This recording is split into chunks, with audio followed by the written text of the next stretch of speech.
Hi, I'm Benjamin Studebaker. And I'm Aimee Terese, and this is What's Left.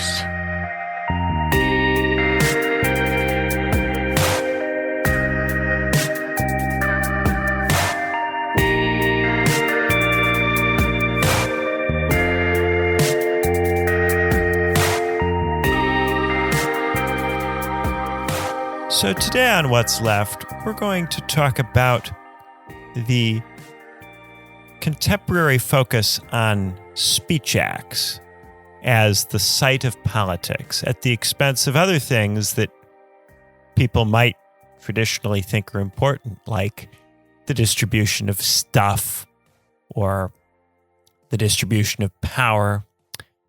We're going to talk about speech acts, and in particular, we're going to talk about scandals and gaffes. And I want to use these words a little bit oddly today. I want to say that a scandal is something that is exposed by someone else, and a gaffe is something that you do in public without an intermediary exposing it. And we want to make the case today that increasingly in liberal politics, everything is reduced to scandals and gaffes. Is that about right, Aimee?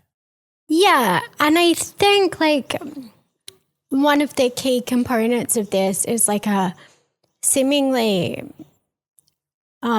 whether socially or technologically collapsed distinction between kind of the public and the private.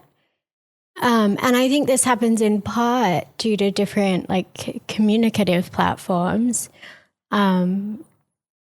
But then also I think due to sort of some changes that have happened socially and culturally in the past kind of 40, 50 odd years in terms of what we deem to be relevant or of concern in the realm of the political.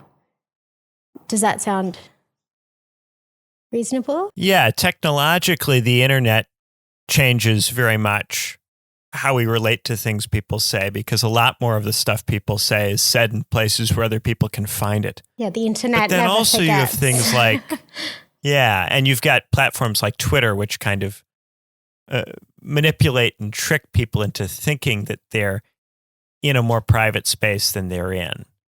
At the same time, I was going to say, along with all. Sorry, you go. Sorry. It's okay. Sorry. Yeah, I was just going to say that alongside that technological shift, you also have a shift in where the emphasis tends to be placed, which predates the internet, and I think starts with Watergate and with this emphasis on personal conduct of the political actor.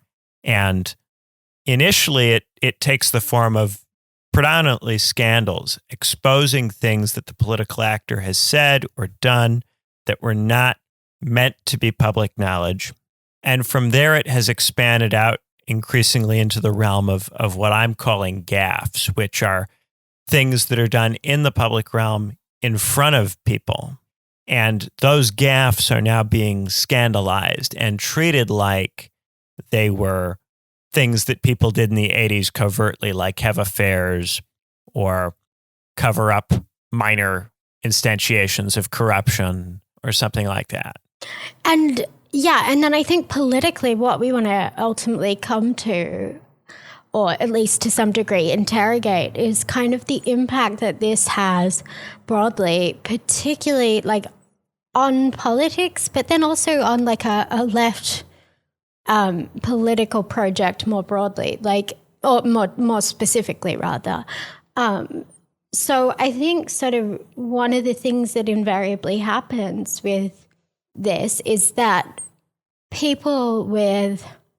it tends to favor people with a greater degree of power already. And so certain types of, as with anything, certain types of scandals are always political, but your ability to survive them is ultimately a political question too.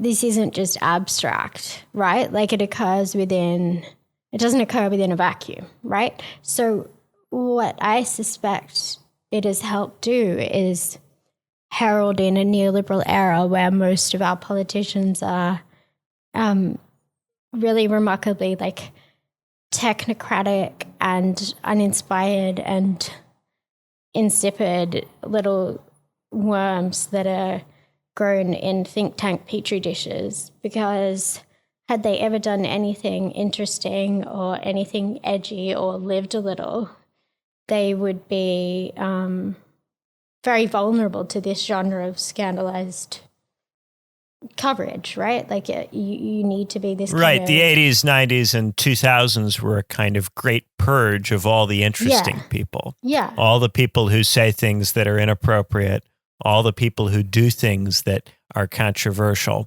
All of those people were gradually weeded out in a kind of hyperactive overreaction to Watergate. Yeah, and like the people who made the press decided that the press kind of decided its role was to expose scandals, and the press started to pitch itself as the scandal exposure, as a kind of police, as a kind of scandal cop. Yeah, like the moral beat, like policing the we virtue. even call it investigative reporting. Yeah, policing the virtue is of our alleged politicians. But like the thing is, if you look back on history, like what I think we're not seeing when we talk about sort of like moral degeneracy or moral turpitude of today's whatever, like what you're not seeing throughout history is that like had any politician prior to like the 80s been covered to the same degree, with the same frequency, with the same degree of like all-seeing, all-knowing panopticon of paparazzis around them all the time,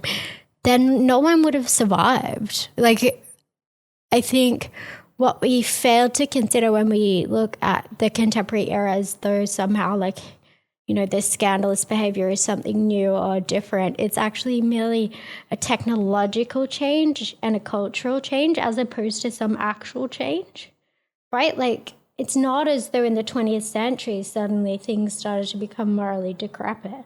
And aren't we lucky we have the fourth estate to keep an eye on things and pull our degenerate leaders back into line.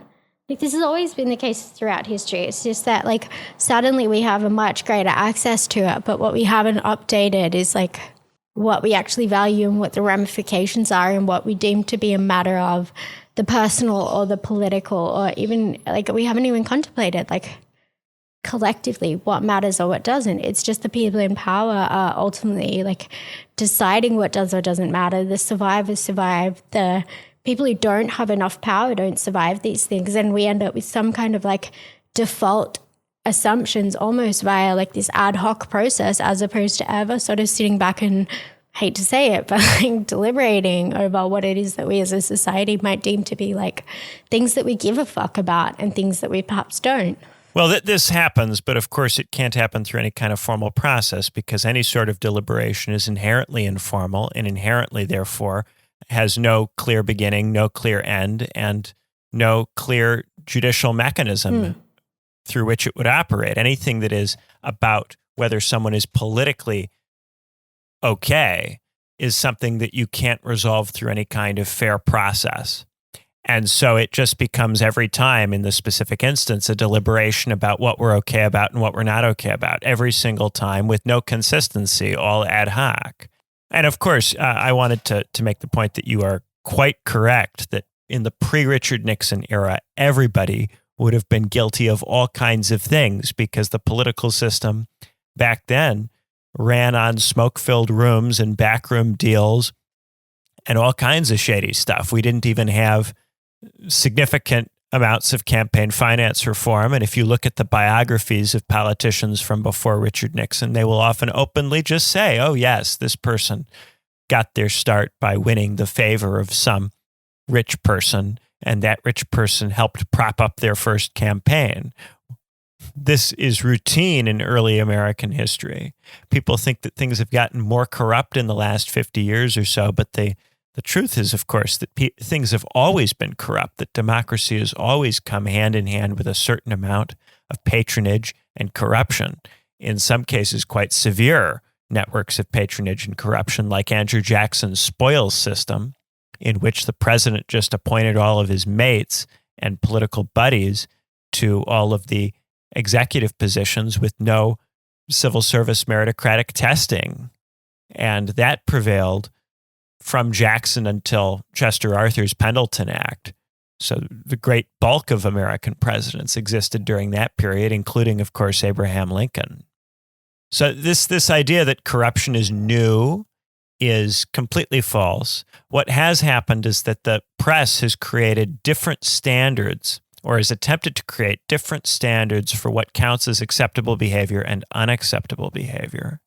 And these standards, the press has a hard time enforcing, because what the internet has done is it's diminished the press's ability to control and shape the discourse in any kind of centralized, orderly way. And so there are now multiple discourses, each of which has its own set of media people, some of whom are more formalized in their position, some of whom are more informal influencers. And you have a much more chaotic discourse, which is much harder to wield for any particular purpose. Yeah, I think that's right. And I think that like part of the problem with the sort of media hyperloop associated with this is that sort of before we came on, we were sort of exploring like what is it exactly that's kind of happening here? And we were sort of exploring the notion that like this really leans into this Arendtian notion of the political. So like Hannah Arendt was obviously well known for her coverage of the Eichmann trial and that sort of her stuff in relation to totalitarianism.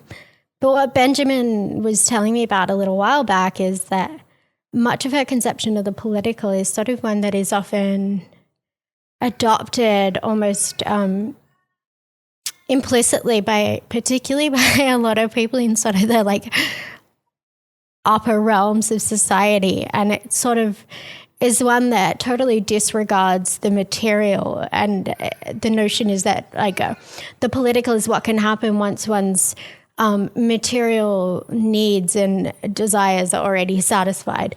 And only then can you truly engage in the realm of the political, which is almost like antithetical to what we would deem a certain type of, at least to what I would deem political, right? Like the idea that only people who are totally comfortable and satisfied in all their material needs are the only ones who can properly be deemed to be doing politics. Like to me, that's utterly repugnant. I mean, it's literally like the aristocracy, like the only ones who can be deemed to be, fit to engage in politics.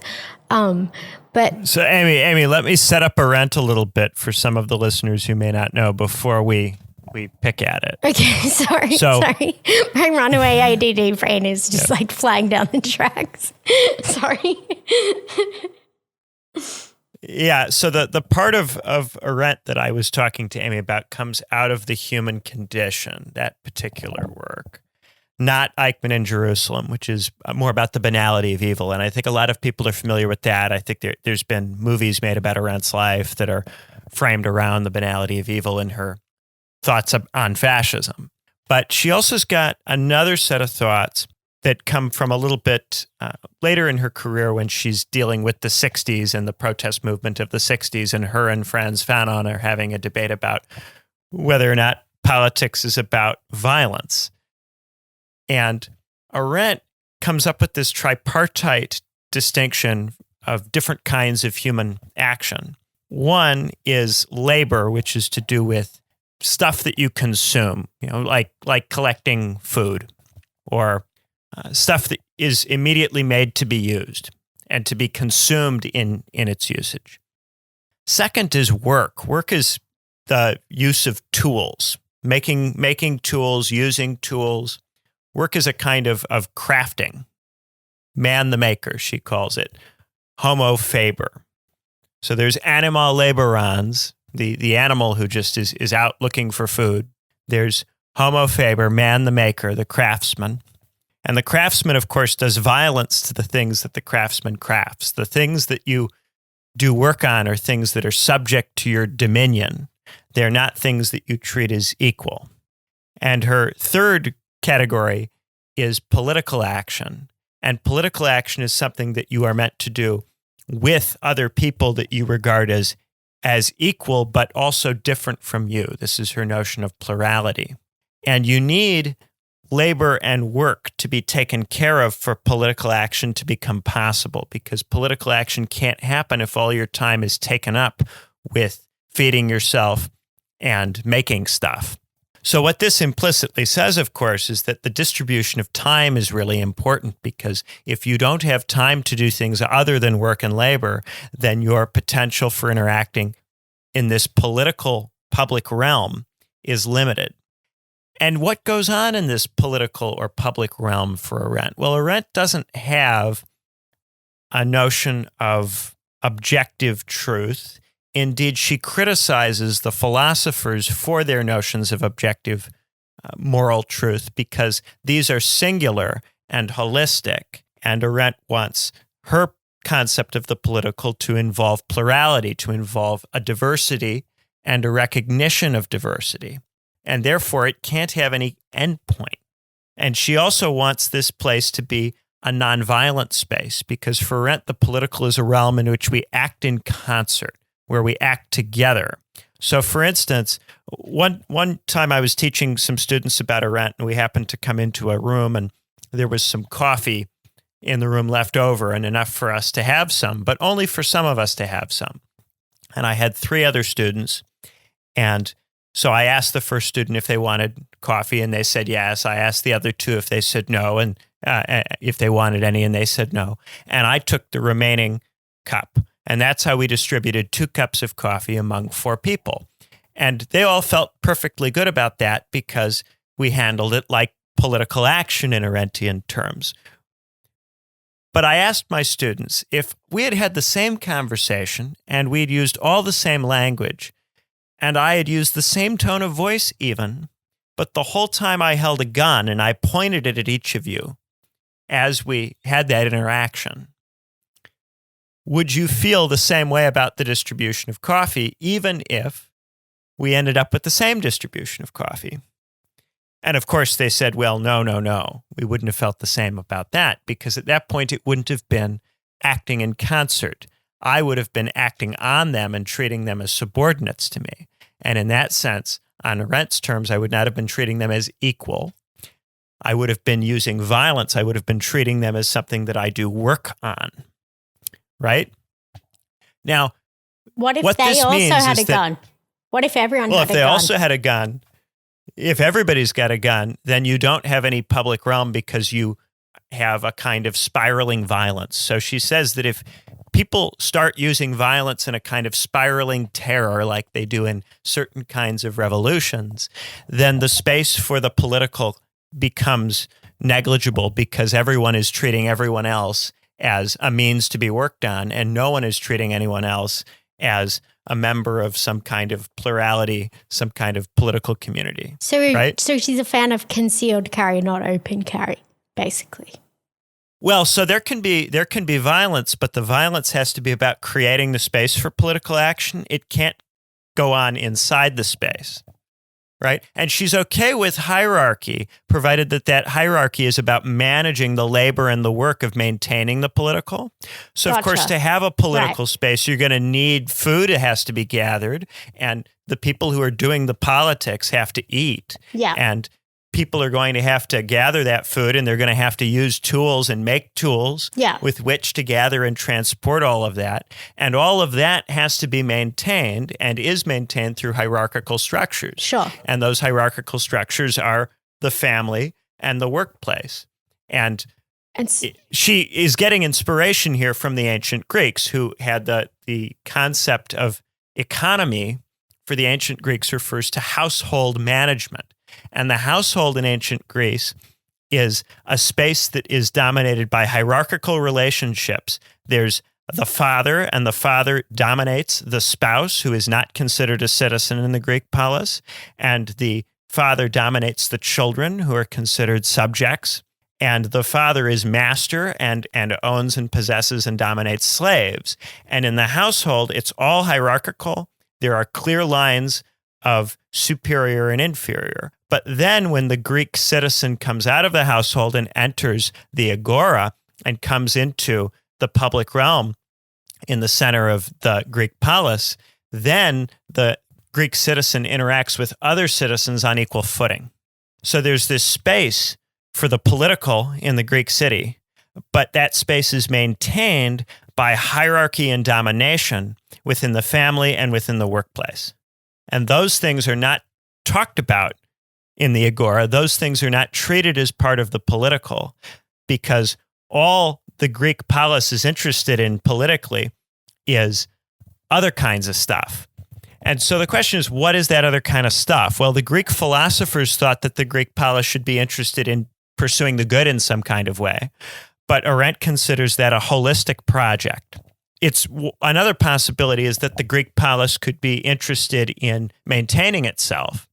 But if it's just interested in maintaining itself, then it's constantly interested in war fighting, either using violence to suppress the slaves or to suppress the women and the children, or using violence to win wars against competing policies that might seek to enslave the citizens, right? If all of your time and energy is spent on war fighting, either against your subordinates within the city or against people in other cities, then you're no longer doing political action. Everything has become work.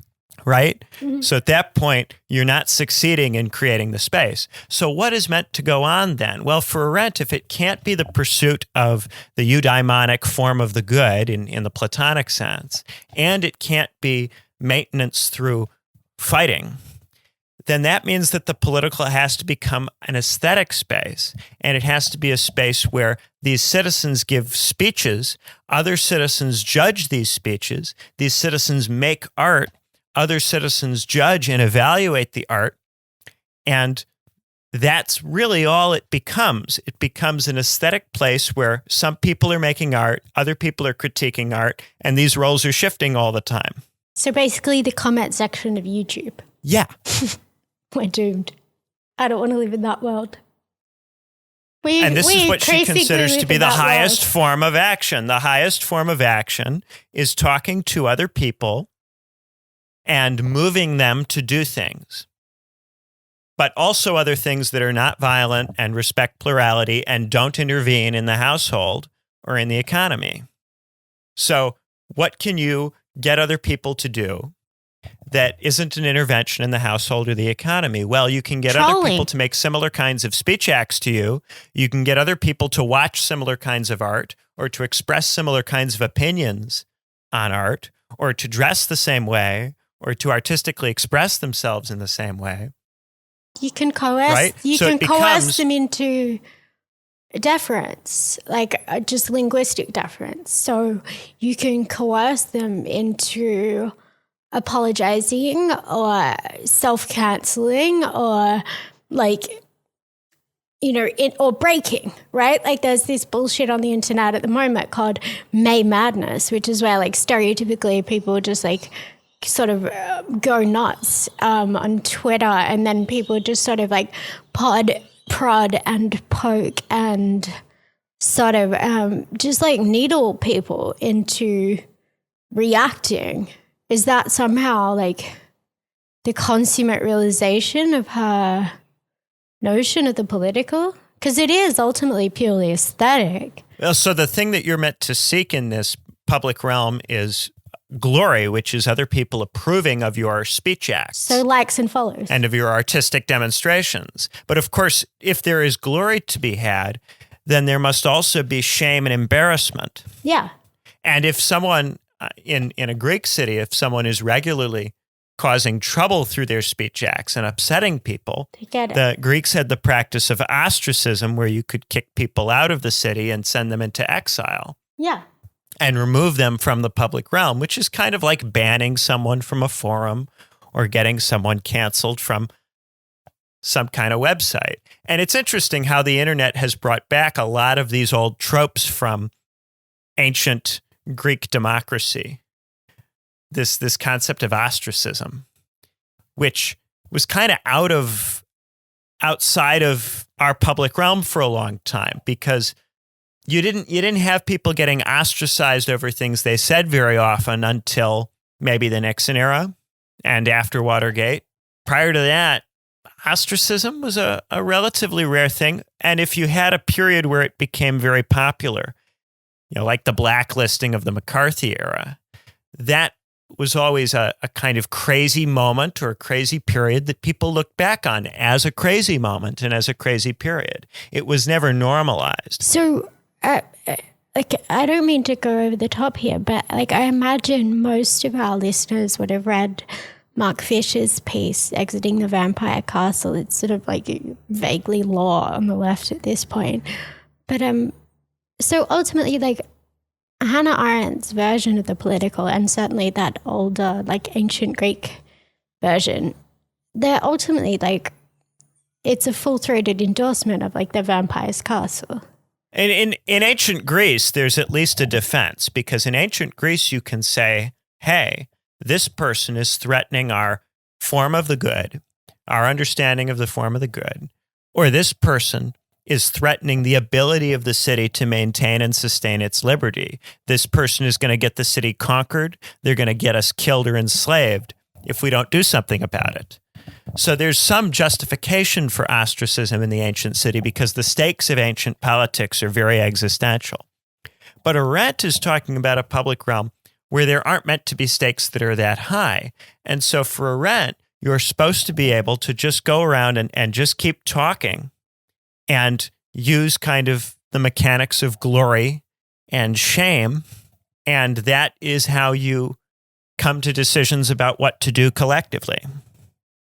And you're not supposed to have to resort to things like violence. But of course, violence is how you maintain the public realm. That's implicit in her understanding of work. And so that means things like policing are forms of work, are forms of public realm maintenance.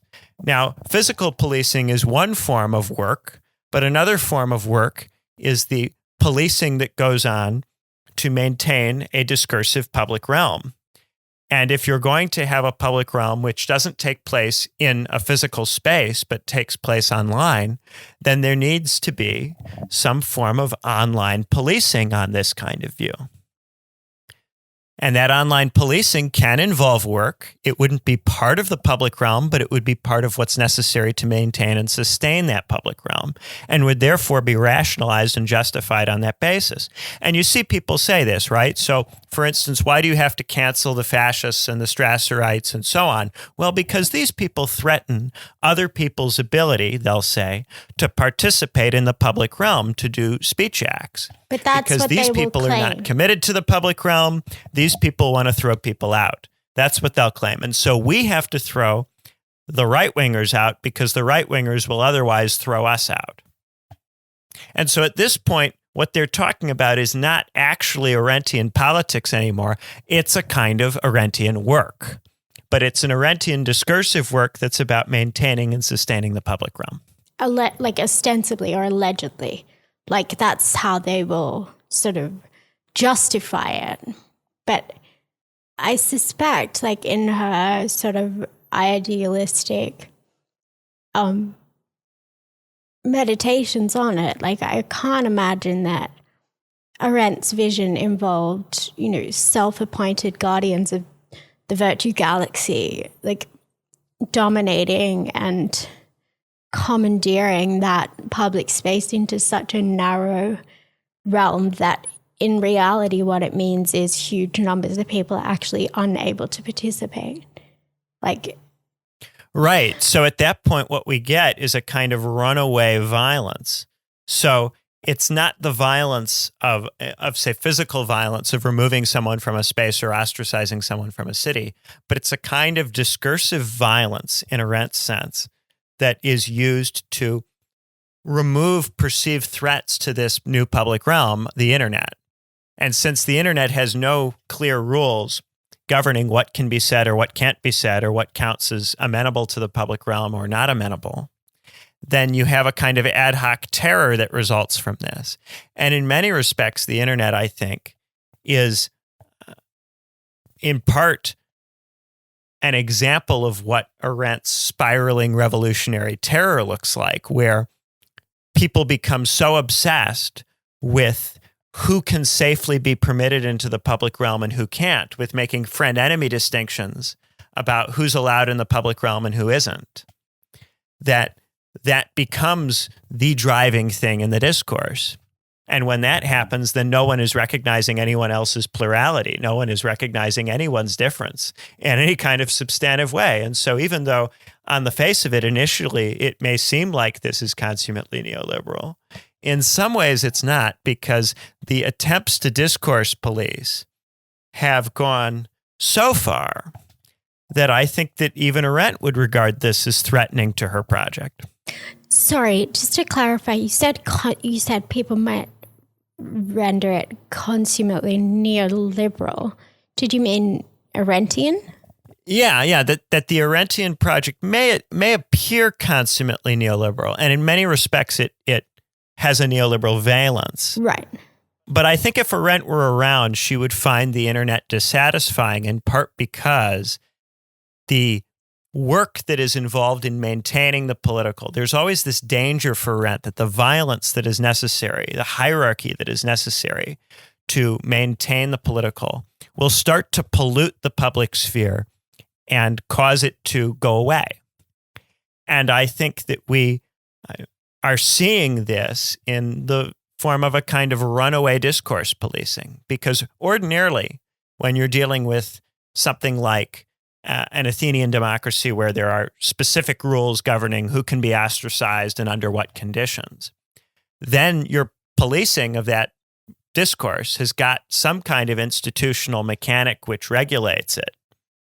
But when you have an internet space, which insofar as it is governed, it's governed by an array of oligarchs running private sector firms, each of whom is mainly interested in avoiding negative media attention and sustaining the profitability of the firm, then you get policies governing who can speak that are totally ad hoc and not made as a result of any kind of public realm discussion or deliberation, but are just handed down on the basis of mob whims and a kind of spiraling discursive mob violence. Yeah, and another, I think, element of all of it is that, like, whilst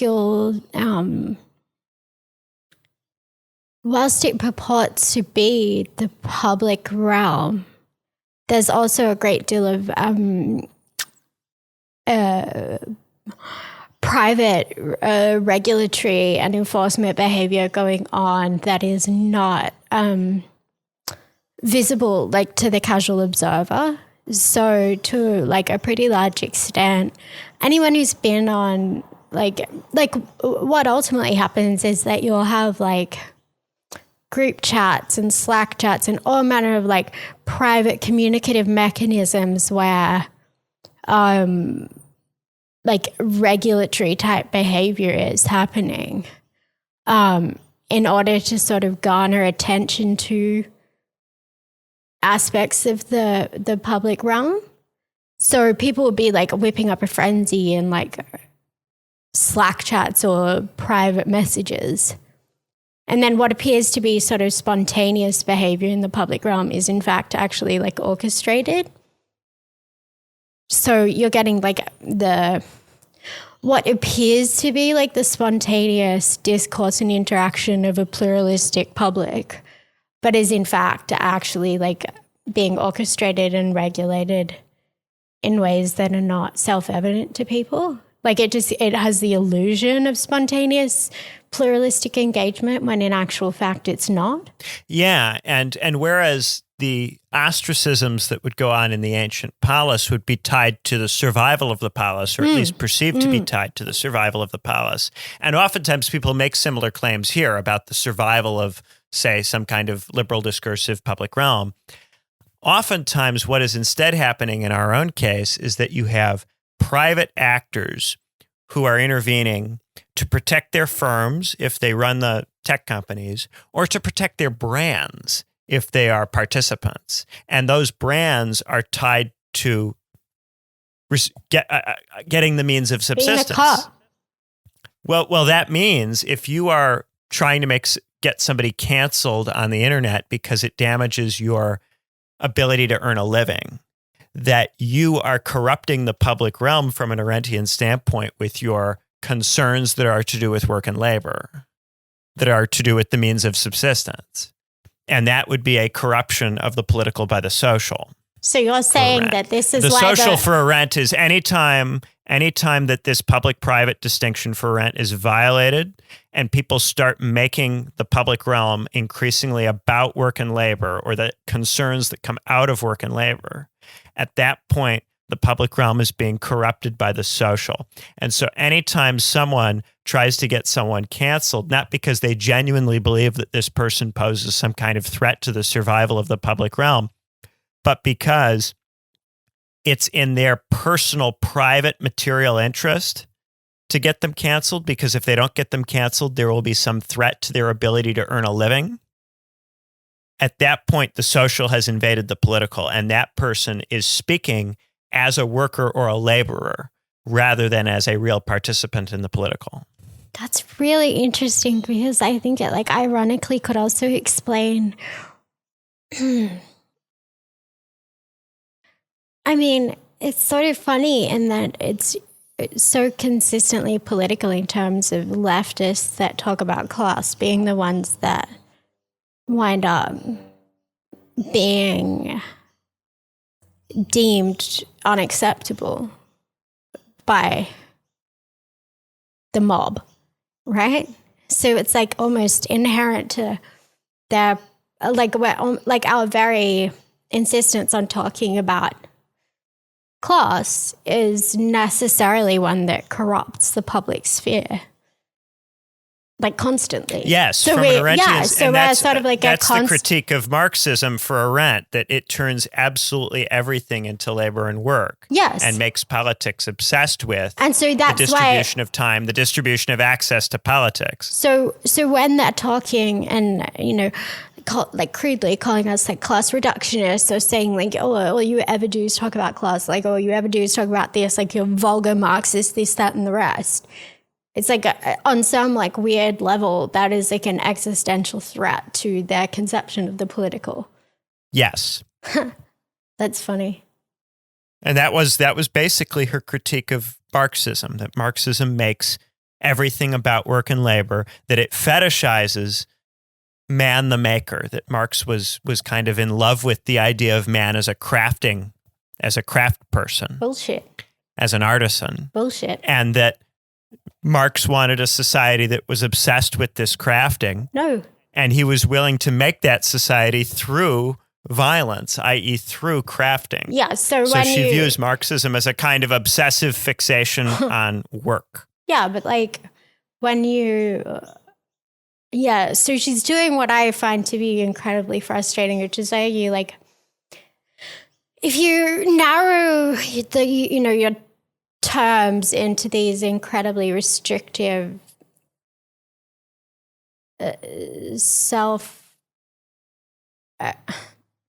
self-reinforcing conceptions, then it's very easy to take issue with people who are using them in different ways. But what you're not actually getting at is the substance of the disagreement. So, for example, to deem Marxism violent is to arbitrarily define violence in such a restrictive way as to discount or just even make invisible the everyday violence of exploitation, which is in fact what Marx was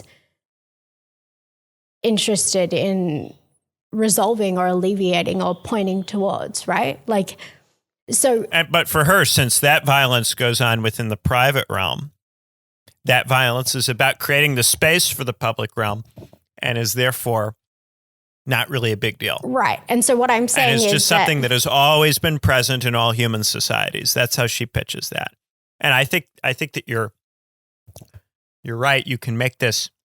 But I see this all the time. She's also collapsing. Yeah, I see this all the multiple different kinds of Marxism, right? Because there's some kinds of Marxism that are kind of workerist forms of Marxism that are about the dignity of the gentle laborer. What?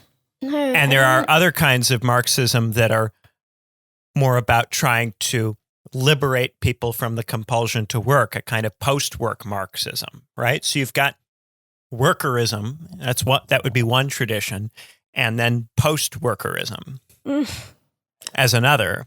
And her critique here, I think, only really addresses workerism. It doesn't really even acknowledge the post-worker tradition, in part because when she talks about Marxism, she's writing during the Cold War and thinking principally of the Soviet Union. Yeah, but I think that's unacceptable even back then. I think that what she's doing is what I see liberals doing constantly, which is where you prevaricate and arbitrarily define things in one specific way that suits your argument, and then you fastidiously stick to your own arbitrary definition, even when your opponent has made it quite plain that like your arbitrary definition is not adequate. And you just keep banging that drum. And if you look at the human condition, really aggravates it's me. pitched as a description of the human situation as opposed to a normative argument about how we ought to live. But it's loaded with normative content. Yeah, and I find this really disingenuous. In terms of the priority it places on political action and then framing political action as a discursive space. And as we know, I'm more bothered by hypocrisy. And this this annoys me. Just say what you're doing. And then I can contend with it. But this is some very, I just find it very mealy-mouthed and if you're engaged in... I think in many ways it's more honest than a lot of liberal accounts. Yeah, actually, I think that's fair. Yeah. Makes it very plain what its normative content is about. Yeah, I think that's true, yeah. Yeah. And I think in the book itself, she can be a little bit, I'm just describing.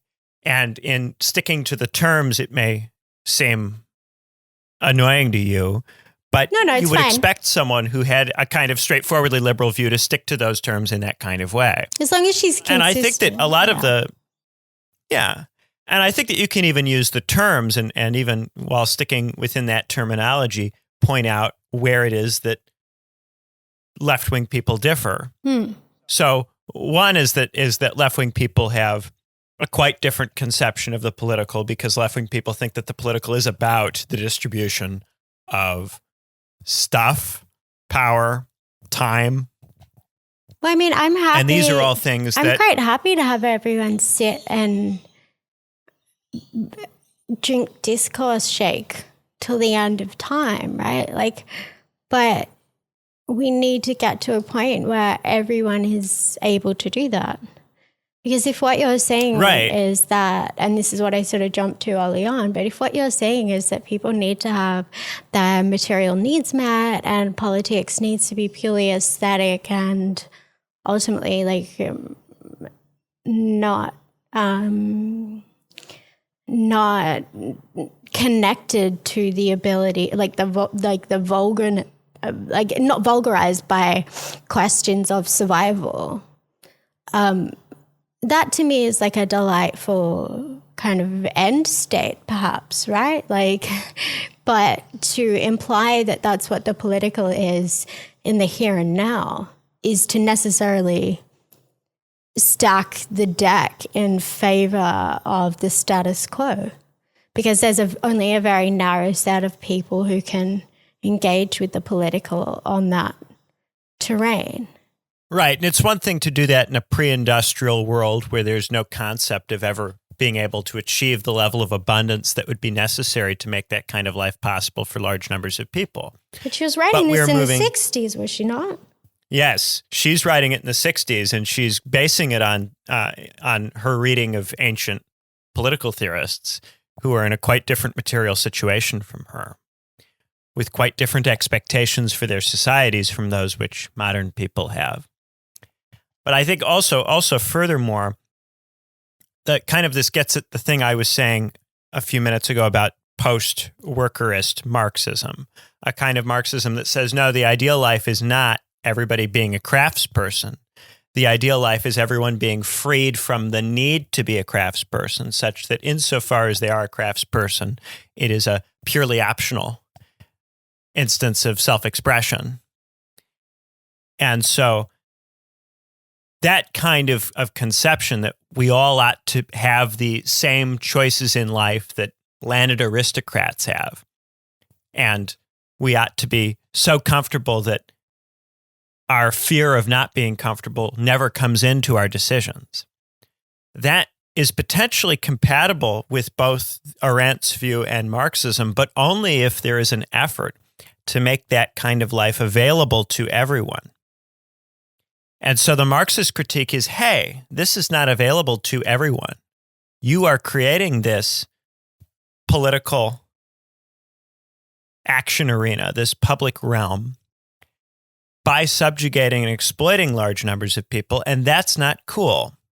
The fact that it generates a public realm that some people can act in does not justify all of the misery and exploitation that goes into it. And while it may be a nice goal, it's got to be something that you deliver on for more people. And similarly, I think there's a feminist response to this that makes a similar kind of point about the family, and one which is tied into Marxism insofar as the family is also a site in which time and power and work are distributed. Both of those would be responses to this. And the thing that is fundamentally conservative about it is that if you're going to say that the highest form of human behavior is political action, and that therefore it is justifiable to subjugate large numbers of people and ensnare them in labor and work so that some number of people can do political action, even if it's not everybody, and even if access to this is heavily unequal. That's a pretty dark view of the human condition, really, because you're seeing the human condition as a kind of tower made out of people. And a small number of people get to stand on that tower, and those people get to be free, but everyone else doesn't. And it views freedom as a kind of zero-sum game, which some people can have, but only at the expense of others. And I think that's a relatively reasonable view to have of freedom in an ancient context where technology is extremely primitive and free time is a very scarce commodity. But in a more modern context, it's kind of a pretty sick view. I mean, it sort of is what is happening at present in the first world, right? Like, at least in terms of our access to commodities at the prices that we're currently spending. And like anyone on the left, at least, would suggest that like that's an issue, right? It's almost as if like so much of this is sort of almost like, I'm not saying this is what she was consciously doing, but it feels a lot like post hoc rationalization of the status quo in many ways, right? Yeah, in part because if you're going to write in a Cold War era and you're going to oppose fascism and communism, what you're essentially doing by opposing those things is sticking up in some way for some kind of capitalist order, and therefore, to some degree, for the kinds of relations which dominate that order. And one of the things that you have to commend Arendt for is for seeing just how much subjugation and hierarchy is necessary to have the kind of order that she wants. And for going, well, you have to have it. There's no way around it. But I don't think she does. I want to do my political action. I think she does. I think that this is something that is not something she draws attention to, but something that is clearly implied in saying that labor and work are necessary to create the space for political action. And that at any given moment, there are three kinds of things we can do: labor, work, or political action. If you're going to make that claim, then anytime anybody's doing labor or work, that's time that they could have been spending doing political action that they've instead somehow been made to spend doing labor or work. So it implies very heavily a zero-sum distribution of time. And the critique of Marxism is that it makes everybody spend all their time doing work and labor, leaving no one with time for political action, and abolishes the public realm because the state becomes completely caught up in organizing and planning the work and the labor. That's her critique. So I think it is pretty overt here. But it's not always stated in those blunt terms in that book, but it's very, very heavily implied. Yeah, but implied and justified are not the same thing. And to me, when you say contending with something, it implies that it's been like justified or reckoned with. And I don't think she's bit that bullet. That said, I haven't, like, my familiarity is not as much as yours. So I could be mistaken. Regardless of whether or not on a personal level she bites the bullet. Yes, again, this is me just being a moralist. That bites the bullet. Okay, right. Yeah. Yeah. And again, there's a version I'm a child. Of the view that bites the bullet. I'm a child who cares about bullet biting. This is what we discovered last week, that I am more of a moralist than I realized. I'm working on it, folks. I'm trying to #do better and be best. But it turns out I'm a bit of a moralist. Specifically on hypocrisy. Specifically on hypocrisy only insofar as it portends a risk towards a left-wing project. Like, I don't care if right-wingers are hypocrites. In fact, I kind of assume the ones who are the most, like, vitriolic towards gay people, of course, they have rent boys and do like perverted things with them. Like, that's great. I'm into it. Whatever you want to do, I do not care. Like, I literally, it's not about like the hypocrisy in and of itself. It's more that, like, get very mad at anyone. Basically just wreckers, like wreckers who imply that they're on your team when they're not. That's literally it. That's what makes me super mad. So yeah, I think that you can try to frame this in a relatively charitable way that says that she is kind of acknowledging all of this. And even the title of the book, The Human Condition, suggests in some way trying to own up to something. Mm. It's not the human utopia, it's the human condition. I wonder whether people, like, at this point in time are going to continue. Like, I feel as though that was such a, like, momentary blip in terms of being, like, ballsy enough to call your book by that type of name. You know what I mean? Like, if you tried to do that now, like, I just can't envisage that, you know? Oh, yeah. It's only become harder to be honest about your normative projects in academia because that academic authority so much rests on the concealment of there being a project. Mm. And yet a whole lot of political theory is quite moral at this point in time. A lot of it trades on moral philosophy rather heavily. And yet it will be pitched often in a way that kind of sucks the life out of that. Well, especially anything liberal, right? Because it's not much of the time. I mean, I think the better liberal theorists do this, but I think most of what flies under that banner these days is stuff that accepts the liberal priors without interrogation, such that, like, the moral stipulations, like the normative stipulations behind the overall system are taken as kind of they're assumed rather than interrogated. And so then what flows from that is that Rawlsian notion of unreasonable people. Only unreasonable people don't accept the liberal priors. So so once we're in the realm of public reason, you're necessarily reasonable. So there, boom. Circles, we've and anyone who won't play by those rules, you push out. This is what your, or not you, but liberals are ostensibly kind of saying when they say that there is only a certain acceptable range here. And then we'll use some kind of policing to protect the public realm or to protect public reason from encroachments by things which are external, which are kind of the Schmittian enemy things.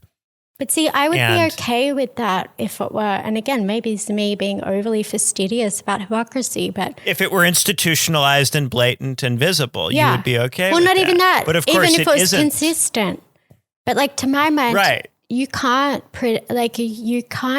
moderate your behavior and engage in ways that conform to expectations if those expectations are just a totally shifting set of goalposts dependent on the whims and impulses and momentary fascinations of a set of online fuckwits or whatever the case may be. Like, I do think that liberalism, in asking us never to bring our comprehensive doctrines to the public sphere, what ends up happening is that, like, because we're not talking about values or principles or anything like that, we only ever talk about ostensibly like process violations rather than what it is that's actually got us hot and bothered by something. And so it comes out of the free speech thing, because if you have a liberal commitment to free speech, then that means that you can't discourse police from within the public realm. You can't use the law to do that. You can't have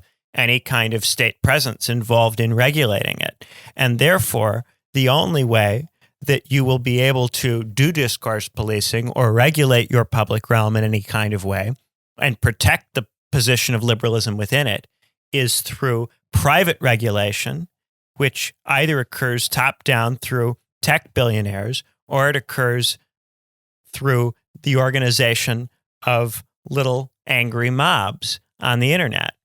It has got to be either totally hierarchical top-down, or it's got to be horizontalist, and therefore with no one who's accountable, utterly vague, direct democracy, mobocracy, ochlocracy, ruled by cliques, ruled by gangs of people engaged in hierarchies of coolness. That's the only way you can regulate speech and protect your public realm, if you have a commitment, and in the American case, a constitutional commitment, not to use the state to do it.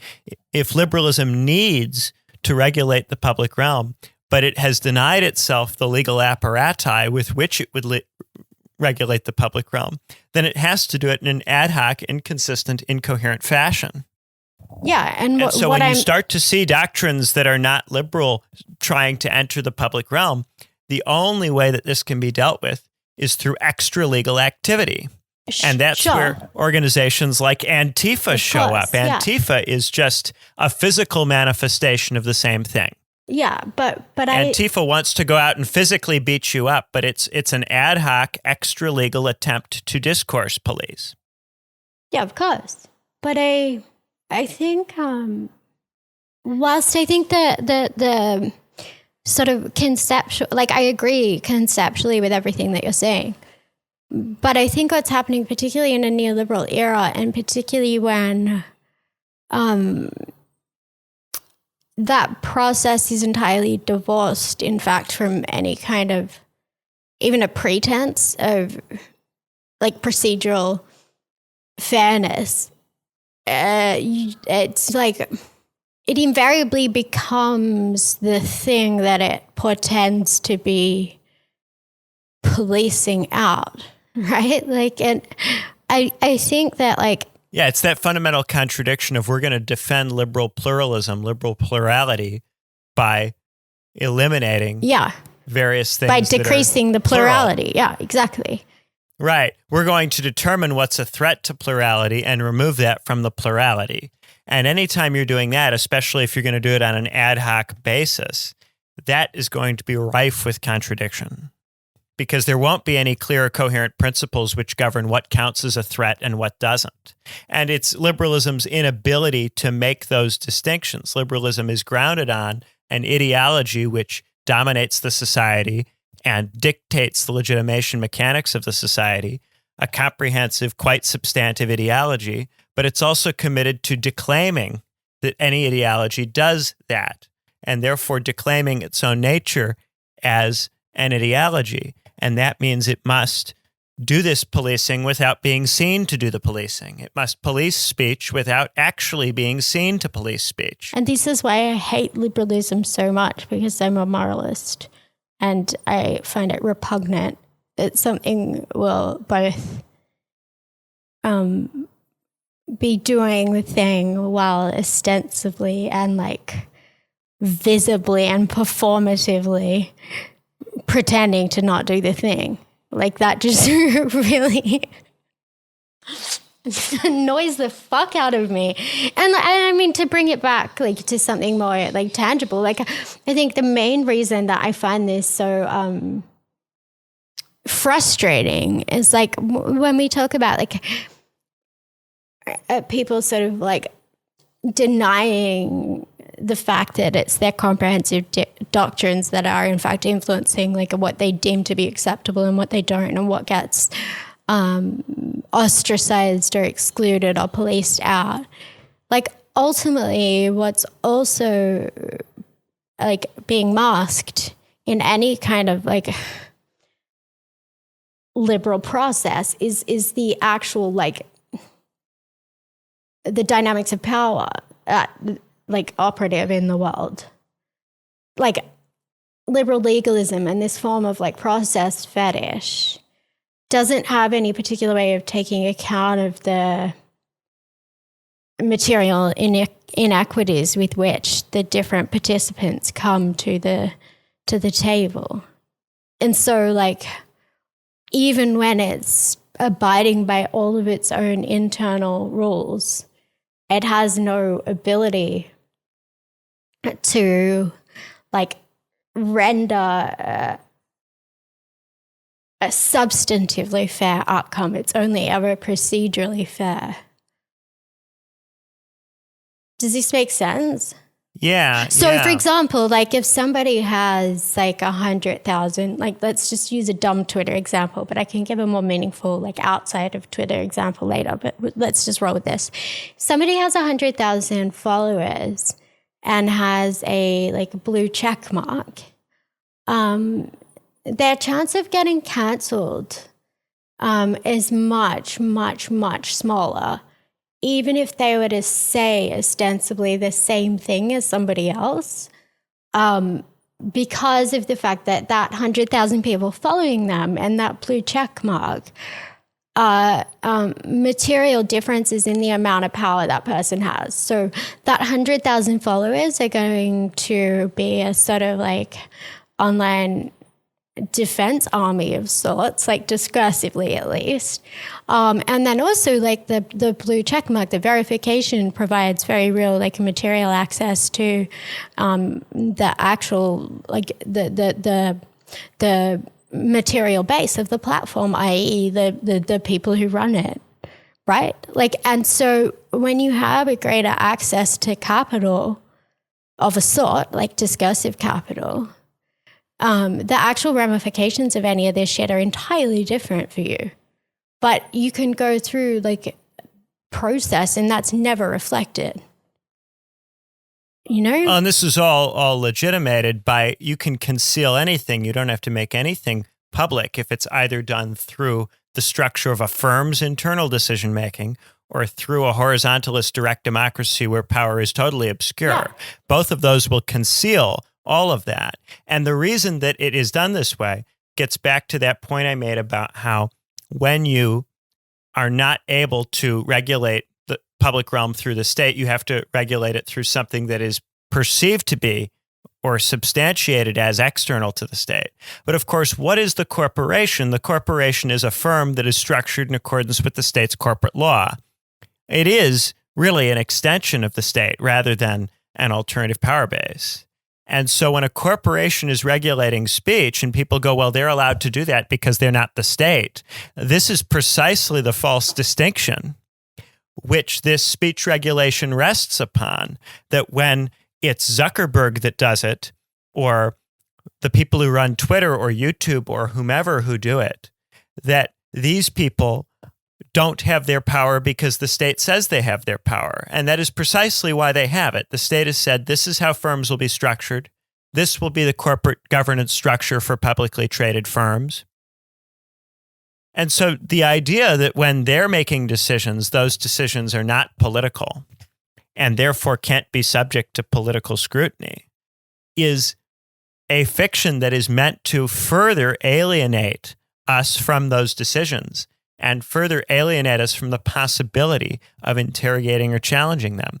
And you have to love how daring they are. Zuckerberg, he says, oh, well, if you don't like the fact that I'm doing it personally or that I'm making the rules myself, well, what if I created an independent, unbiased committee and they made the decision? That's incoherent. What if I created a further private organization that makes the decisions that isn't me, that is nominally not me? Yeah, but this is where will that sufficiently buy you the thin veneer of it not being something that occurs through illegitimate power?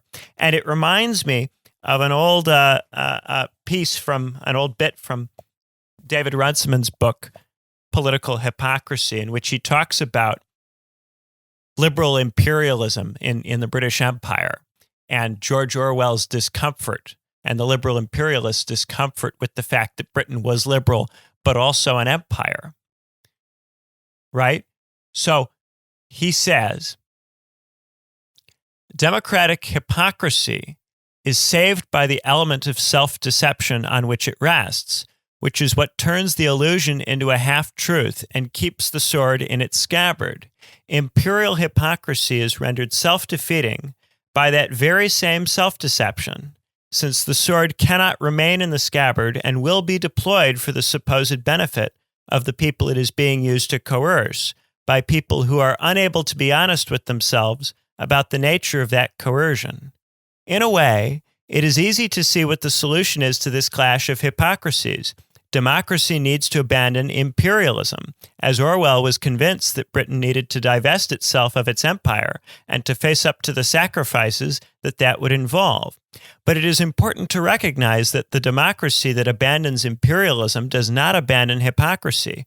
Rather, it preserves its own sustainable hypocrisy by ditching the form of power that makes a mockery of it. There is an alternative remedy, of course, which is to abandon hypocrisy altogether. This is what would happen if imperialism jettisoned democracy rather than the other way around. So you see what's going on there. When it becomes too naked and too illegitimate to police speech and to police the public realm by having the state do it, then you kick that over to private firms and to the mob. And when private firms and the mob can no longer exercise legitimate discourse policing power, then you invent new bodies and new organizations to do it that further obscure what is going on. And you just keep creating layer upon layer of obscurantist, hypocritical, liberal procedural institutionalism so that no one ever has to confront the reality that you are sustaining a liberal discourse by removing threats to that liberal discourse. Yeah. And regardless of how you go about it, you end up in the same place. Whether you have the state do it, or the firm do it, or the mob do it, or the independent, unbiased panel. Yeah, I think it's sort of funny. Like, there is something kind of refreshing in, like, dumb right-wing libertarians, in as much as they, like, and again, probably me being a moralist, but, like, they really do bite that bullet in terms of just, well, not even bite it, but, like, they're just totally in denial about that in relation to the firm. Like, they just take no issue with, like, a tyranny on the part of a commercial enterprise. But then they have that, like, total fastidiousness of, like, objecting to and seeing through, like, procedural pretext on the, like, governmental side. It's, like, a very strange way to, like, split the baby. That, like, right, because they see this hard barrier between things that the state does and things that the firm does, and they identify things that the firm does as if they were things that individuals were doing, but they don't recognize that the firm is a creation of the state's corporate law, and therefore what they are really doing is affirming the federated, devolved branches of the state and legitimating that power in place of recognizing the public power, which is at least subject to some kind of democratic check. I mean, that makes the firm's power is not. But that makes sense when you start to think of the ways in which they sort of fetishize states' rights and, you know, object to, like, federalism in Washington and all the rest. Like, I think it's far too easy to suggest that simply, like, oh, well, that's because they're fucking racists, and so, you know, they hate the Yankees. Well, and it's not just them. Like, it's like, that's way too easy. Left libertarians and left anarchists I can't with them. I can't. They frequently venerate federated, localized, devolved, horizontalist, direct instantiations of the same kinds of discourse policing that they would object to if it was done by a straightforward, transparent, accountable state. And this is why we got into that conversation about co-ops. Remember our conversation about co-ops? What is a co-op? A co-op is engaged in the same kind of market coercion, but a co-op conceals that market coercion through a veneer of democracy. And so it leaves you in the same place, but it leaves you less able to identify what's going on, less able to point it out, less able to criticize it or to challenge it. What happens is when a layer of this hypocrisy becomes too exposed and too obvious and too evident, then you have to conceal it with a new layer. You must invent yet another layer. And the co-op is itself another instantiation of this. It is an attempt to legitimate the power structure of the firm by changing its form rather than its content. Yeah. Perhaps this is why, sorry.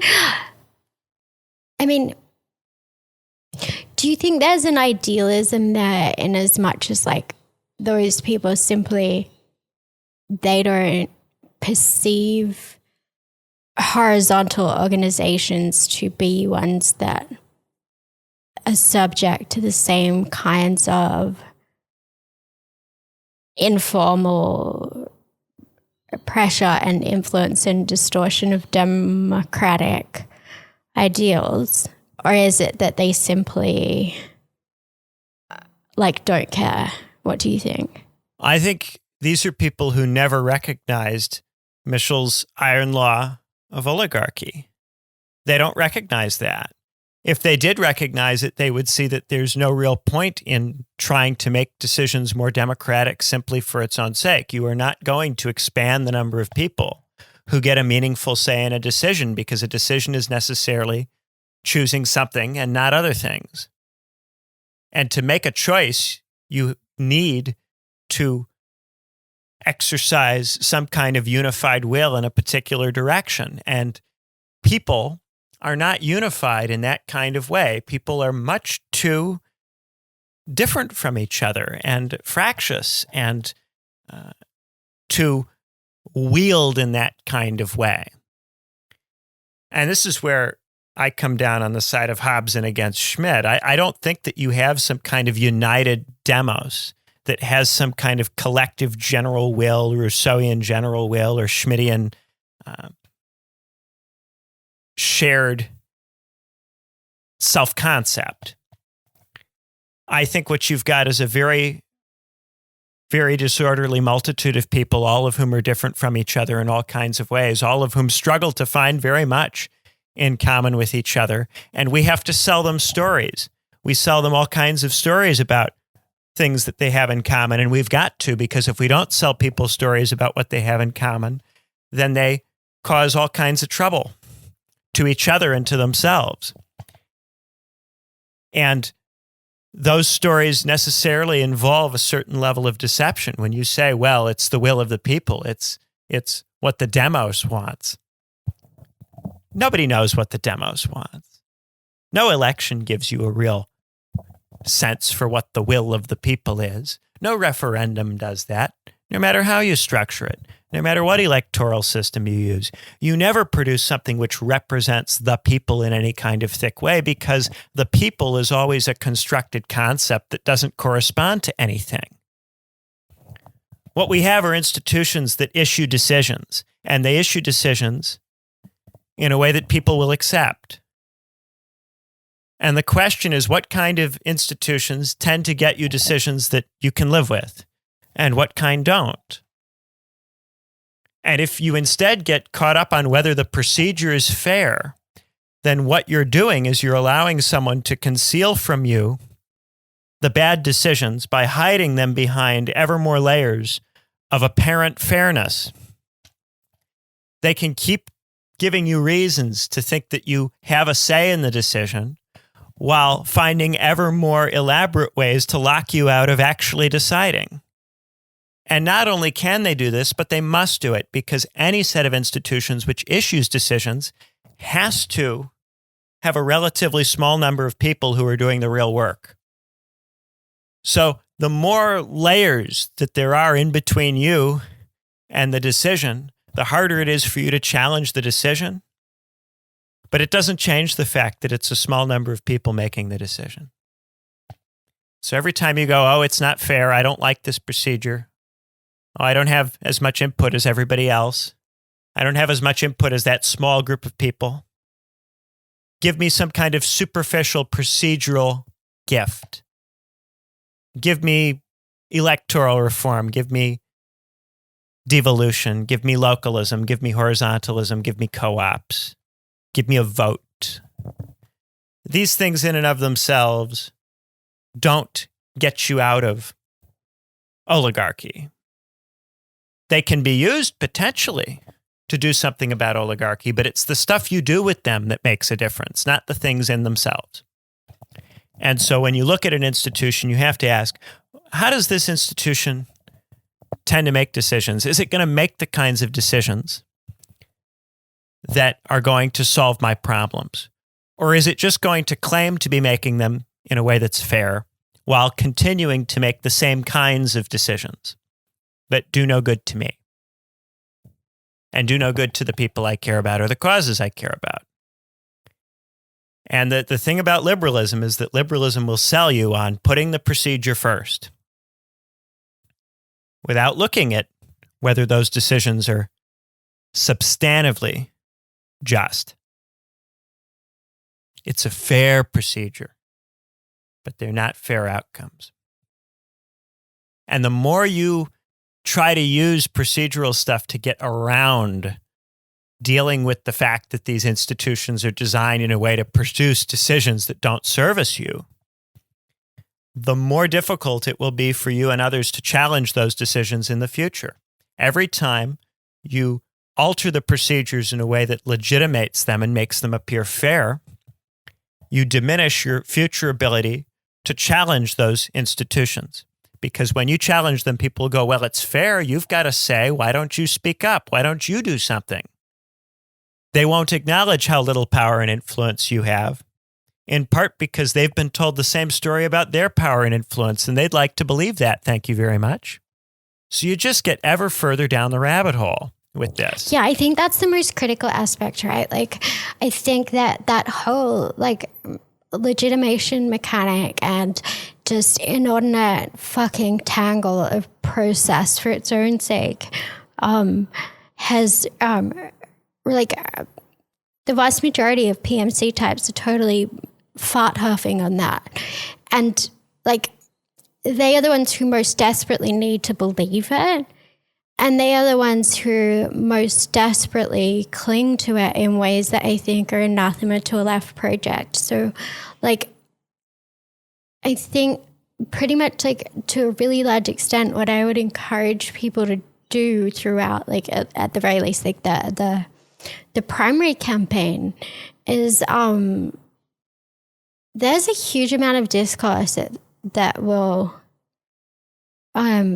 sort of obsessively fixate on procedural and process questions in ways that are almost tailor-made to obscure what's actually going on. Because ultimately, like, any talk of process is necessarily one that obfuscates from reality. Like, even if you've designed yourself like the most substantively fair type process, right? Like, even if you had really wonderful institutions, whenever you're talking process, you're still not talking substance ultimately, right? But like, we don't have great institutions. Because there's no such thing as a fair process. Because all process is political. There's no such thing. It makes no sense. And all processes are oligarchic. All processes result in a small number of people having more influence than other people. Every society that has ever existed has been, to varying degrees, oligarchic, including the direct democracies, including the ones that are dominated by the cool kid demagogues. Every single society is oligarchic. Every single institution is oligarchic. So there is no fair procedure. the only question when you look at a procedure is, does it work? That's the only question. And anyone who hides behind something other than does it work is telling you a story that is meant to get you to go along with something that perhaps does not work. But that whole, but like, and this is what I think is critically important, like recognizing and coming to terms with the fact that like liberalism is nothing but a process fetish, basically, is not the same thing as developing your own like object fixation and like running in the opposite direction from it, right? So like I think to a large extent what we've seen subsequent to Trump's election is this hysterical fixation on Trump violating norms, which again, like a norm violation is like absolutely just like an obsession with procedural fidelity. Like he's not following the process. He's not following norms. He's not meeting expectations according to the process. Like there's nothing substantively being claimed there other than this is not conforming to our aesthetic demands. And so like you get this hysterical fetish on process, but like not on substance. But then like the alternative to that is to respond by saying, well, what we need to do is say, fuck process. Process doesn't matter.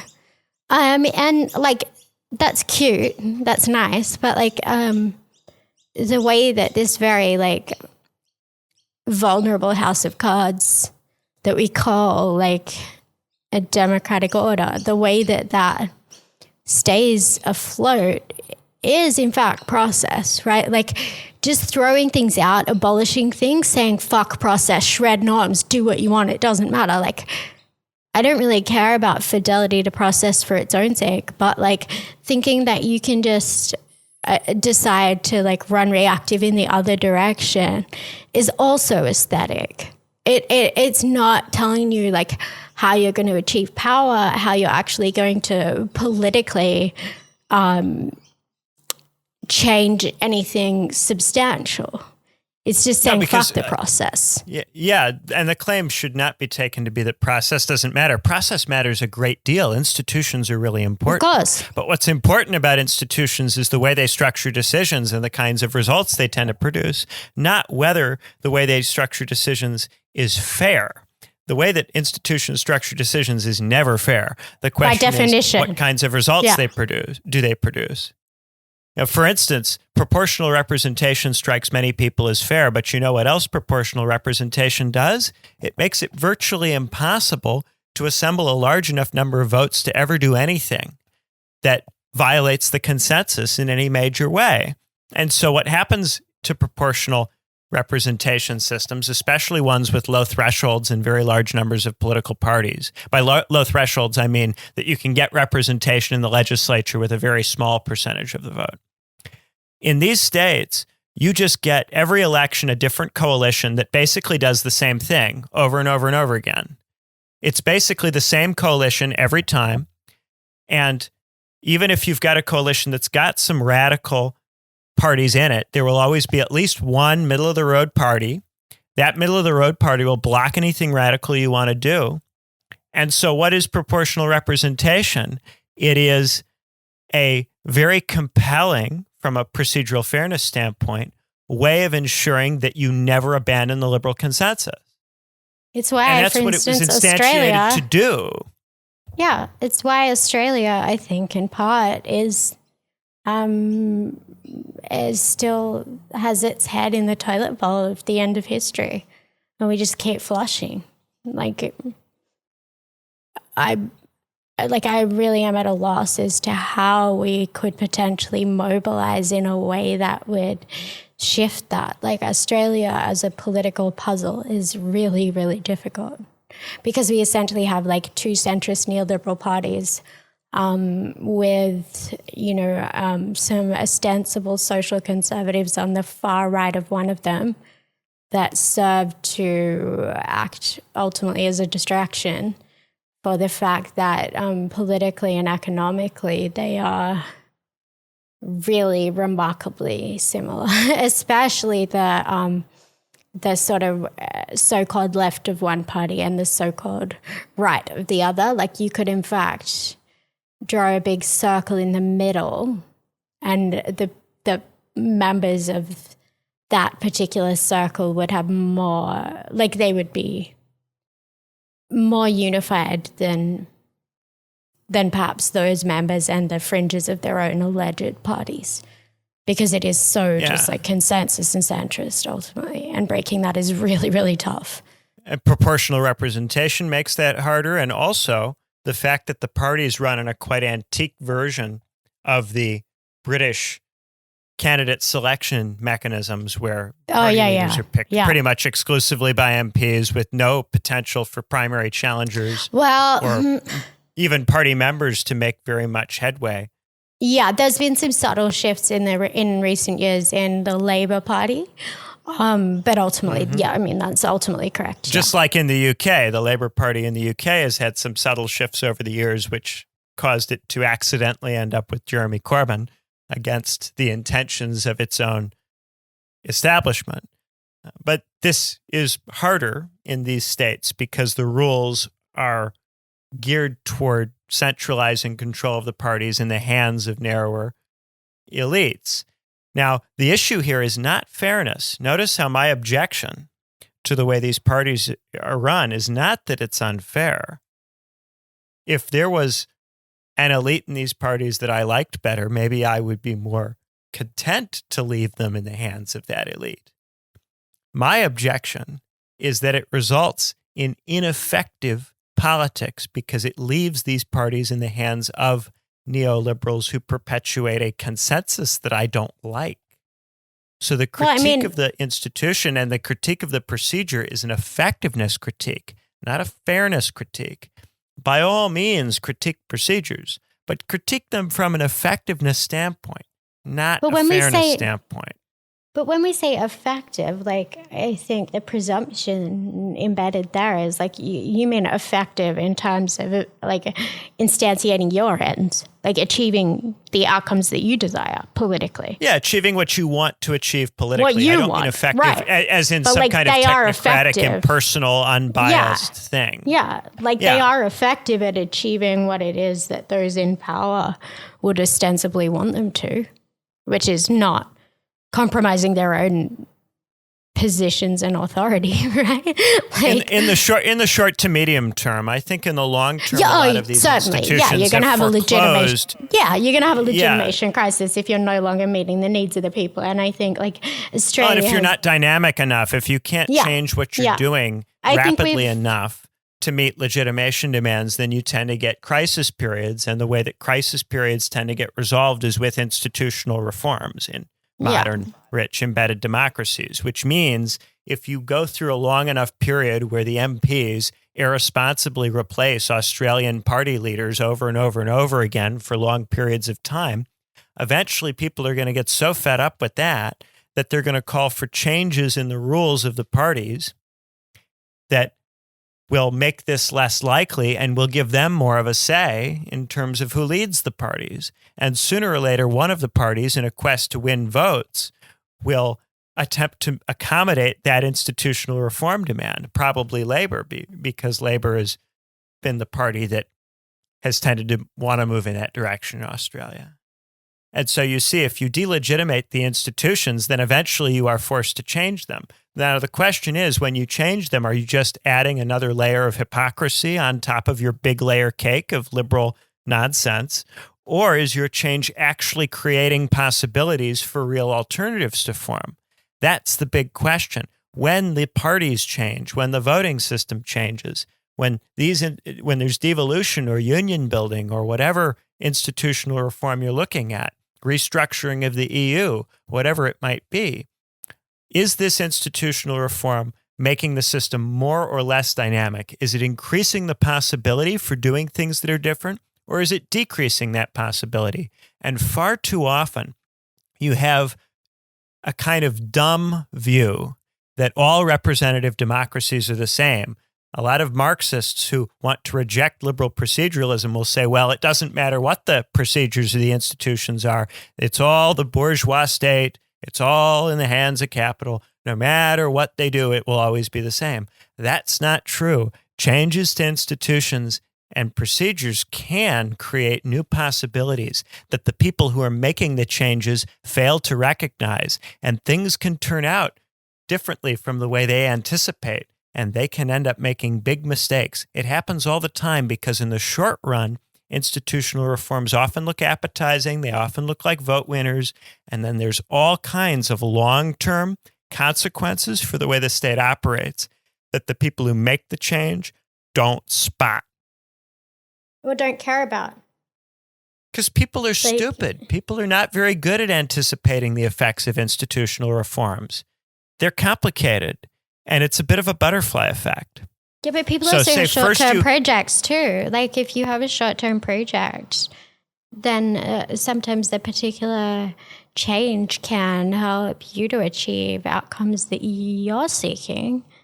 And right, and democracy is myopic. Not even necessarily the medium to long term. Right. Well, I think oftentimes there is some concern for the medium and long term, but it gets swamped out in the vision by short-term myopia. So, for instance, if you take the reforms to the Labour Party in the UK, those are begun by Ed Miliband because Ed Miliband thinks by making Labour's leadership mechanic seem fairer to Labour members that will make Labour members happy.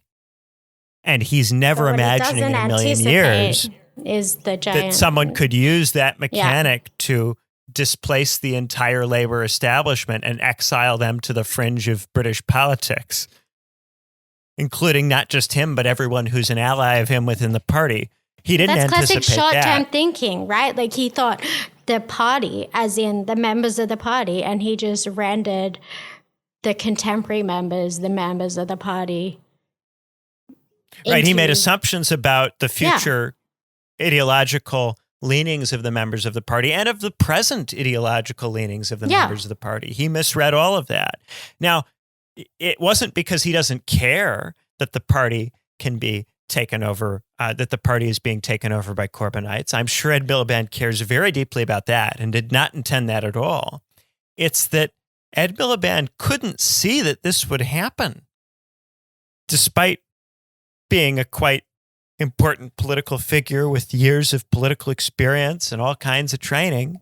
He couldn't see that this would happen. If we're keeping it real, neither did Corbyn.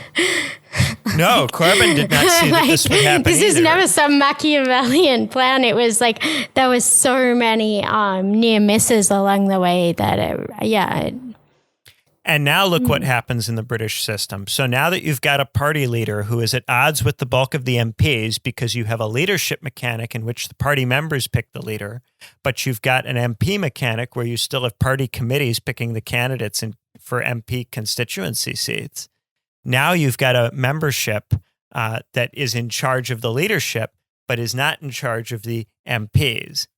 And that means you're going to have a division between the MPs and the leader. Well, in the British political system, to have a party that works, that can actually function, the leader and the MPs have to be in alignment. And the traditional way of ensuring that is to have the MPs pick the leader. So once you change that, either you have to go back to the MPs picking the leader, which you can't because now that's viewed as undemocratic and not fair, or you have to give the leader much more control over who gets to be an MP. And that's when they start talking about like changes to the pre-selection process and that sort of thing to try to integrate more membership. Yeah, exactly. You have to do that. You have no choice.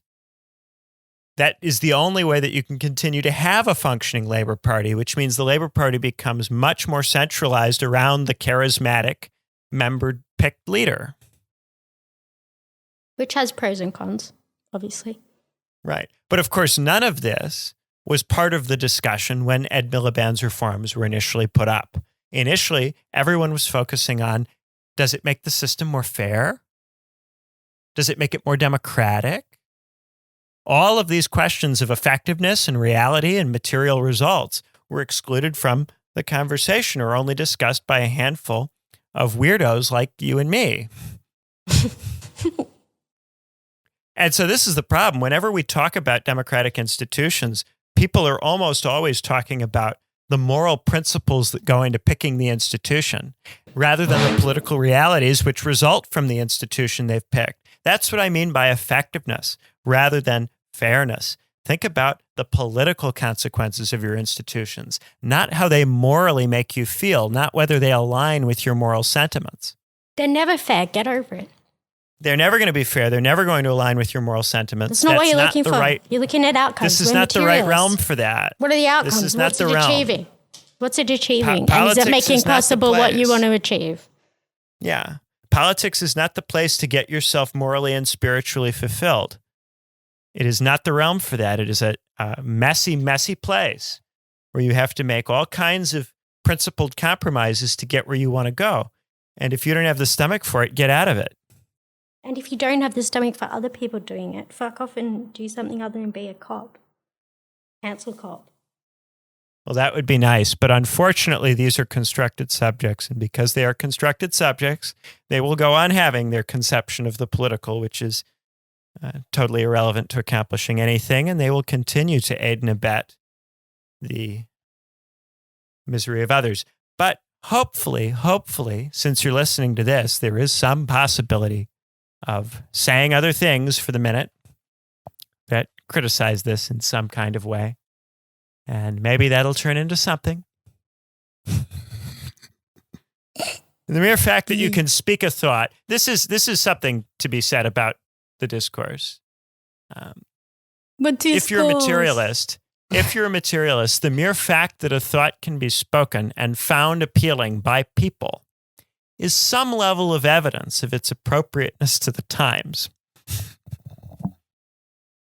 Because if it was really inappropriate to the times, then no one would speak it in the first place and no one would find it appealing. So there's that. But then that's such a banal comment as to be meaningless, right? Well, it doesn't get you very far because the mere fact that you can speak it and some people will agree with it. Yeah. Then that's not really, that doesn't have a great deal of content then. Oh, not a great deal, but when you're talking about a miserable, hypocritical liberal order that you can't do very much about on a podcast, I'll take a little bit of comfort from it. Just the fact that fair enough. We haven't been canceled yet. They haven't discourse policed us out. This podcast Who hasn't exists. been canceled? You and me. Speak for yourself, mate. I'm canceled on the daily. They've tried to get you many times, but you're like one of the whites from Game of Thrones. I don't speak your nerd language. I just think like this whole thing, it's like, it's all trash, and just have some principles and stick by them and like never apologize. These people just want you to flinch. They have no principles, so fuck them. That's why they hate you. They hate you because you have principles and because like they're scared of that. That makes them feel itchy and anxious, and fuck them. Who cares? Just like whatever. Just like, and honestly, like even if you've been a bit of a fuckface, like this whole public performative, the guinea pig wheel.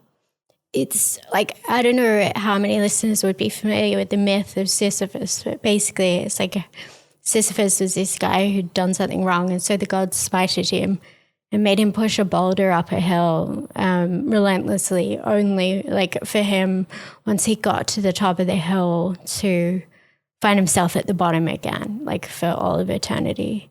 And I think that like trying to in any way appease that process of like conforming to whatever the day's demands are, it's a Sisyphean task. Like you can never achieve it. The goalposts are constantly shifting. Like it doesn't matter. These people, none of it matters. Just have some principles and you'll be fine. Just whatever. Take no notice of them.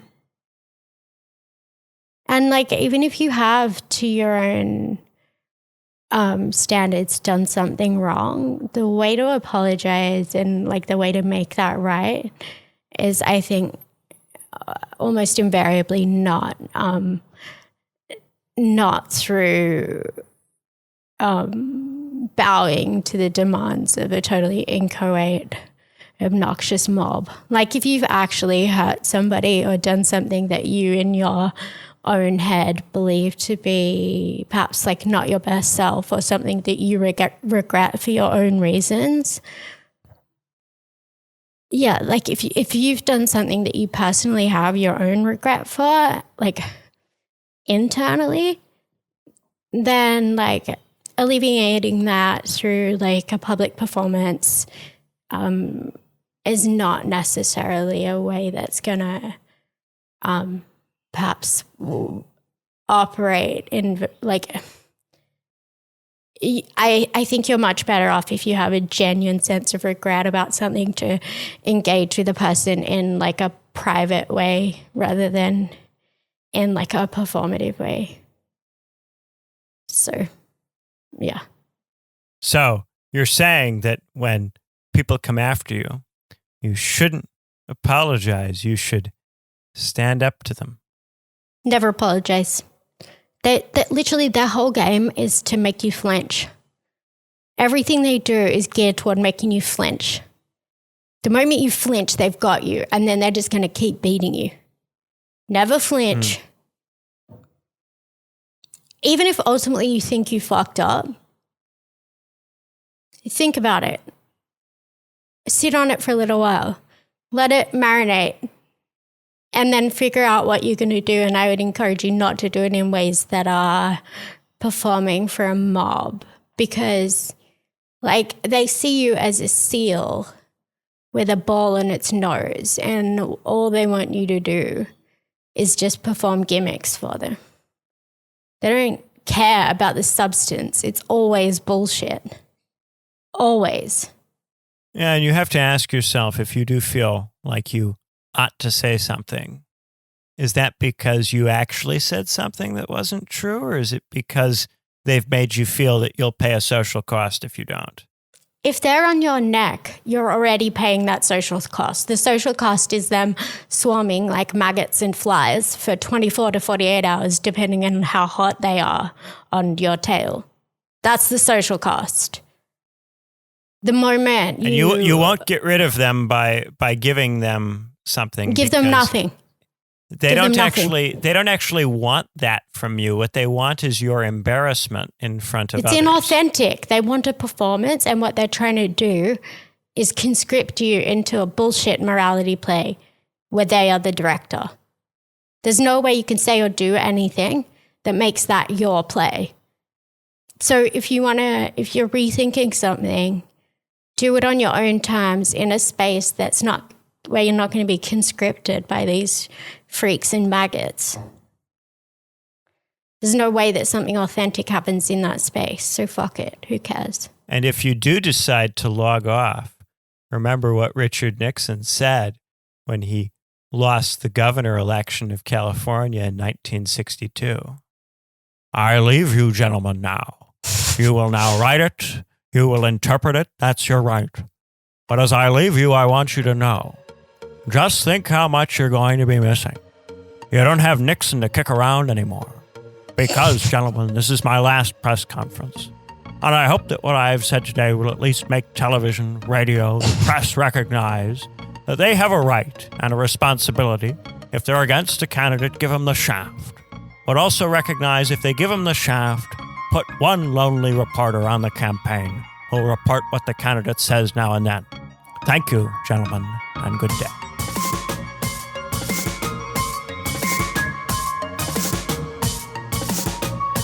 Good evening. This is the 37th time I have spoken to you from this office, where so many decisions have been made that shaped the history of this nation.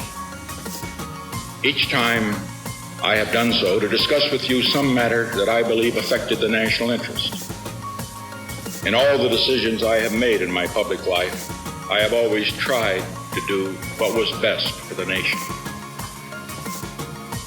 Throughout the long and difficult period of Watergate, I have felt it was my duty to persevere, to make every possible effort to complete the term of office to which you elected me. In the past few days, however, it has become evident to me that I no longer have a strong enough political base in the Congress to justify continuing that effort.